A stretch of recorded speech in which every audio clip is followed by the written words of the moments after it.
അതാ ഒരു ലോകത്ത് അവിടുന്ന് നബി സല്ലല്ലാഹു അലൈഹി വസല്ലം തങ്ങളുടെ മുൻഗാമിയായ ഒരു രാജാവുണ്ടായിരുന്നു. ഹദീസിൽ വന്ന സംഭവമാണ്. ആ രാജാവിന്റെ അടുക്കലോ ഒരു ജ്യോത്സ്യനുണ്ടായിരുന്നു. ഞാൻ പെരുമലയിൽ വെച്ച് പ്രസംഗിക്കുമ്പോൾ ഓർമ്മപ്പെടുത്തിയിട്ടുണ്ട്, ഇവിടെ ഞാൻ ആവർത്തിക്കുന്നില്ല. നമ്മുടെ ഉമ്മമാര് ചിലർ ജ്യോത്സ്യന്മാരുടെ അടുക്കൽ പോകുന്നവരുണ്ട്.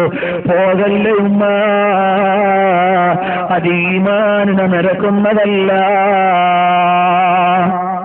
ചിലർ ദുർമന്ത്രവാദികളുടെ അടുക്കൽ പോകുന്നവരുണ്ട്. പോകല്ല പെങ്ങളെ, അത് ഇസ്ലാമിന് പറ്റിയതല്ല. മാരണവിദ്യ ചെയ്യുന്നവരുണ്ട്, അത് ഇസ്ലാമിന് പറ്റിയതല്ല, വൻ പാപങ്ങളിൽപ്പെട്ടതാണ്. മാരണം ചെയ്യാൻ പാടുണ്ടോ? ഇല്ല. അന്യനിൽ അസൂയ മൂത്തിട്ട് ഏതോ അമ്പലത്തിലോ ജ്യോത്സ്യന്മാരുടെയോ കണക്കന്മാരുടെയോ മുമ്പിൽ പോയിട്ട് അവിടുന്ന് മന്ത്രം കൊടുക്കുന്നവരുണ്ട്.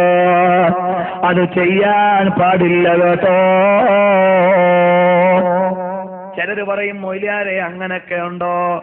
അതെ, മന്ത്രങ്ങൾ നേരിട്ടുണ്ട്, റിമോട്ട് മന്ത്രവും ഉണ്ട്. അതുപോലെ തന്നെ പീഡിപ്പിക്കലോ നേരിട്ടുമുണ്ട്, റിമോട്ട് പീഡിപ്പിക്കലും ഉണ്ട്. ഇപ്പൊ ബോംബൊക്കെ പൊട്ടിക്കുന്ന റിമോട്ട് ഉപയോഗിച്ചുകൊണ്ടാണ്. അതുപോലെ ഒരു റിമോട്ടാണ് ഈ സിഹർ എന്ന് പറയുന്നത്. അത് നേരിട്ട് കാണാൻ നമുക്ക് കഴിഞ്ഞില്ലെങ്കിലും അതൊരു റിമോട്ട് പീഡനമാണ്. അതുകൊണ്ട് പ്രതിയെ കണ്ടുപിടിക്കാൻ ബുദ്ധിമുട്ടാണ്. കോട്ടയെറിഞ്ഞാൽ പ്രതിയെ പെട്ടെന്ന് കണ്ടുപിടിക്കാൻ പറ്റും. അവിടുന്ന് കൈബോംബെറിഞ്ഞാൽ പെട്ടെന്ന് കണ്ടുപിടിക്കാൻ പറ്റും. അതേ സമയത്ത് ടൈമർ ബോംബ് ഉപയോഗിച്ചാലോ കണ്ടുപിടിക്കാൻ ബുദ്ധിമുട്ടാണ്. എന്നതുപോലെ സിഹർ ചെയ്താളെ കണ്ടുപിടിക്കാനും ബുദ്ധിമുട്ടാണ്. അതുകൊണ്ട് അതില്ല എന്ന് പറയാൻ പറ്റില്ല, അത് ചെയ്യാൻ പാടില്ല കേട്ടോ.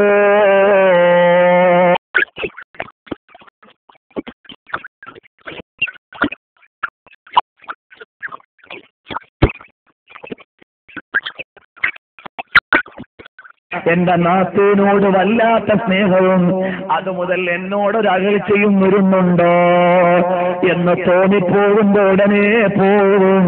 എന്നിട്ട് തന്റെ ആങ്ങളെയും ആങ്ങളയുടെ ഭാര്യയും കൂടി സ്ലിപ്പാകാൻ ഒരു പണി ചെയ്യും. ചിലപ്പോഴതങ്ങ് സിഹറായി പോകും. ആ സിഹർ ചെയ്യൽ മോളെ വൻ പാപങ്ങളിൽ പെട്ടതാണ്. പാടില്ല കേട്ടോ, കടുത്ത തെറ്റാണ്. ചിലപ്പോഴോ ഭാര്യയ്ക്ക് തോന്നി, എന്തേ ഇയാള് കല്യാണം കഴിച്ചിട്ടും എന്നെ അല്ലേ എല്ലാ നിലക്കും പരിഗണിക്കേണ്ടത്? ഇയാളെന്തേ ഇയാളുടെ ഉമ്മാനെ ഇത്ര സ്നേഹിക്കുന്നു? ഇയാളെന്തേ ഇയാളുടെ പെങ്ങളെ ഇത്ര സ്നേഹിക്കുന്നു? അവരെ തെറ്റിക്കാൻ വേണ്ടി ചിലപ്പോ ഭാര്യയെ ഒരു പണിയെടുപ്പിക്കാം. അങ്ങനെയും സിഹർ ചെയ്യുന്നവരുണ്ടാകുമെന്ന് എന്ന ഈ വിഷയം പറയുന്ന കിതാബിൽ വഹീദ് അബ്ദുസ്സലാം ബാലി എഴുതുന്നുണ്ട്. കാരണം എന്താ? ഭാര്യാഭർത്താക്കന്മാരെ തെറ്റിക്കുക എന്നുള്ളതാണ് ഈ സിഹറിന്റെ ഏറ്റവും ടോപ്പ് കർമ്മം. ഭാര്യാഭർത്താക്കന്മാരെ തമ്മിൽ തെറ്റിക്കുക. അതുകൊണ്ട് അത്തരം കർമ്മങ്ങളിലേക്ക് പോകാൻ പാടില്ല. സിഹർ നമ്മൾ അടുക്കാനേ പാടില്ല എന്ന് വിചാരിച്ചെന്ത് ചെയ്യരുത്. ഭാര്യയെ കിട്ടിക്കഴിഞ്ഞാൽ പെങ്ങളെ മറക്കാൻ പാടില്ല. ഭാര്യയെ കിട്ടിക്കഴിഞ്ഞാൽ ഉമ്മാനെ മറക്കാൻ പാടില്ല. ഭാര്യ തലയണ മന്ത്രം നടത്തുമ്പോഴേക്കോ ഉമ്മാനെ എവിടുന്ന് വിഷമിപ്പിക്കാൻ പാടില്ല. നിന്നെ എത്രയോ കൊല്ലം മാറ്റുനോറ്റ് പോറ്റി 25-ാം വയസ്സ് വരെ വളർത്തിയ ഉമ്മാനെ ഇന്നലെ വന്ന പെണ്ണ് പിറ്റേന്ന് മന്ത്രം ചൊല്ലുമ്പോഴേക്ക് ഉമ്മ കൊള്ളരുതാത്തവളായി മാറുന്ന അവസ്ഥ ഒരു മകനും ഉണ്ടാകാൻ പാടില്ല. ഭാര്യയോട് പറയണം, എന്റെ ഉമ്മാനെ എനിക്കാണ് കൂടുതൽ അറിയുക, അതുകൊണ്ട് നീ എന്നോട് പറഞ്ഞു തരേണ്ടതില്ല എന്ന് പറഞ്ഞുകൊണ്ട് ആദ്യമേ ചെറുപ്പക്കാരെ നിങ്ങൾ ഉമ്മമാരോടുള്ള ബന്ധത്തിന് അവിടുന്ന് സംരക്ഷണം നൽകണം. അതുപോലെ തന്നെ അമ്മായിയമ്മമാർ ഓർമ്മിക്കേണ്ടത് തന്റെ മകളെപ്പോലെ ഒരു പെണ്ണാണ് എന്റെ മകന്റെ ഭാര്യയായി ഇവിടെ വന്നിട്ടുള്ളത്. അവൾക്കും എന്റെ മകളെപ്പോലെയുള്ള സ്വാതന്ത്ര്യവും അതുപോലെ തന്നെ അവകാശവും കൊടുക്കണം. കാരണം എന്താണ്? അവിടുന്ന് മകളുടെ കയ്യിൽ നിന്നൊരു ഗ്ലാസ് വീണ് പൊട്ടുമ്പോ മോളെ ഗ്ലാസ് പോയാലും വേണ്ടിയില്ല, നിന്റെ കാല് മുറിഞ്ഞില്ലല്ലോ എന്ന് പറയുന്ന ഉമ്മ മരുമകളുടെ കയ്യിൽ നിന്നൊരു ഗ്ലാസ് വീഴുമ്പോഴേക്ക് നീ ഇവിടെ മുടിപ്പിക്കാൻ വന്നവളാണെന്ന് പറയാറില്ലേ?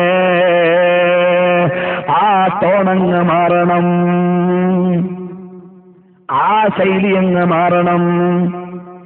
കഷ്ടകാലത്തിന് പിറ്റേന്ന് പേടിച്ചു കൊണ്ടുവരുമ്പോ രണ്ടാമത്തെ ഗ്ലാസും വീണാലോ നീ ഇടങ്കാല് വെച്ച് കയറിയപ്പോഴേ ഇവിടെ മുടിപ്പിക്കൽ തന്നെയാണ് എന്ന് നിന്റെ അടുത്ത കൊട്ടേഷൻ വരണ്ട. നിന്റെ മകളെപ്പോലെയുള്ളവളാണ് മരുമകളെന്ന് കാണണം. അതുപോലെ തന്നെയോ നിന്റെ അവിടുന്ന് എന്റെ മാതാവിനെ പോലെയാണ് എന്റെ ഭർത്താവിന്റെ മാതാവെന്ന് കാണണം. പക്ഷേ ഇന്ന് വല്ലാത്ത ലോകവ്യവസ്ഥിതിയാണ്. പ്രായമുള്ളവർക്ക് സേവനം ചെയ്യാൻ മനസ്സുള്ള പെണ്ണുങ്ങൾ കുറവാണ്. അതുകൊണ്ട് കല്യാണം കഴിച്ച് 3-ാമത്തെ ദിവസം മുതൽ ഭർത്താവിനോട് പറയും നമുക്ക് സെപ്പറേറ്റായി വീട് വേണം എന്ന് പറയുന്ന കാലം വന്നുപോയി. അതിന് സഹായകമായി ഒരു സ്ത്രീധനവും ഇവിടെ നിലവിലുണ്ടായിപ്പോയി. കാരണം എന്താ? അവള് പറഞ്ഞു കുറച്ചൊക്കെ കേട്ടേ പറ്റൂ. കാരണം എസ്റ്റേറ്റും കൊടുത്തിട്ടുണ്ട്, വീടും കൊടുത്തിട്ടുണ്ട്, കാറും കൊടുത്തിട്ടുണ്ട്.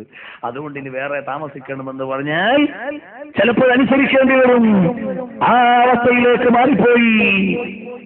വേണ്ട മോളെ, നിന്റെ മക്കളെ പരിചരിക്കാൻ അവിടുന്ന് നല്ല ഒരു ഉമ്മ നമ്മുടെ വീട്ടിൽ ഉണ്ടാകുന്നത് നല്ലതാണെന്ന് മനസ്സിലാക്കി നീ പുതിയ ജീവിതത്തിലേക്ക് കാലുവെച്ചിട്ടേ ഉള്ളൂ. നിന്നെ സംരക്ഷിക്കാൻ ഒരു മാതാവാണ് നിന്റെ ഭർത്താവിന്റെ മാതാവെന്ന് കരുതിയിട്ട് സേവനം ചെയ്യാൻ നീ സമയം കണ്ടെത്തിയാൽ നിനക്ക് സേവനം ചെയ്യാൻ ഭാവിയിൽ ആളുണ്ടാകും കേട്ടോ. ഇന്ന് പ്രായമുള്ളവരുണ്ടെങ്കിൽ അവരുടെ മൂത്രമെടുക്കാനോ അവരുടെ കാഷ്ടമെടുക്കാനോ അവരുടെ സേവനം ചെയ്യാനോ മനസ്സില്ലാത്ത കാലമാണ്. മാതല്ലോ എല്ലാ ബന്ധങ്ങളും മുറിഞ്ഞുപോയല്ലോ. അതുകൊണ്ട് എന്റെ പ്രിയപ്പെട്ട ഉമ്മ, മരുമകൾക്ക് അവിടുന്ന് അവകാശങ്ങൾ വകവെച്ചു കൊടുക്കണം. മരുമകളോട് പറയുന്നു, അമ്മായി അമ്മയോട് ബഹുമാനം നിലനിർത്തണം. നീ മറുപടി പറയുന്ന തന്റേതിയായി മാറരുതോ, നീ ബഹുമാനമുള്ള മകളായി മാറണം. അപ്പോഴേ കുടുംബ ബന്ധത്തിൽ ബറക്കത്തുണ്ടാവുകയുള്ളൂ. ഞാൻ ഇടയ്ക്കുകൂടി എന്ന് പറഞ്ഞേ ഉള്ളൂ, വിഷയം മാറുന്നില്ല.